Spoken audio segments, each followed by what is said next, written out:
Sa pagdideklara po ninyo ng outbreak dyan sa Baguio City, ay wala namang masyadong, hindi naman to makakaapekto, no, sa bilang ng mga turistang pupunta dyan sa Baguio City sa mga susunod na araw.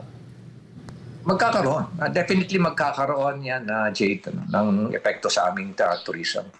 Pero alam mo, this is between health safety, sanitation issue. Kaysa naman yung, siyempre, importante sa amin ang tourism. Pero unahin muna natin yung health and safety issue. Para noong mga nakaraan, Mayor, hindi ho ba, wala bang kaugnayan din yung masyadong crowded, yung dumadami na ring tao, yung populasyon dyan sa Baguio City?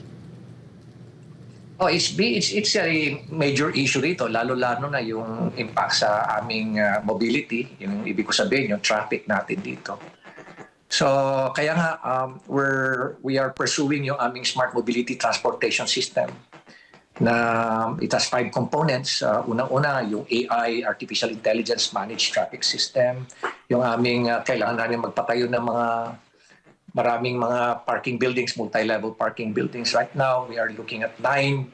Hopefully, we'll be able to start building 9 parking buildings, multi-level.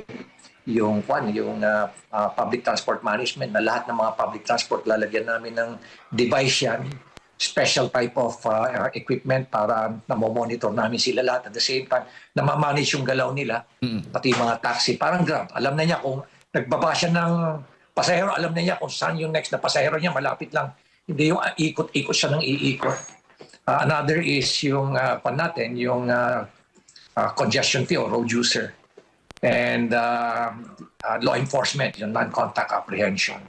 So these are the components of this smart city system, mobility system, and hopefully ma-implement namin yan sometime third quarter or fourth quarter of this year.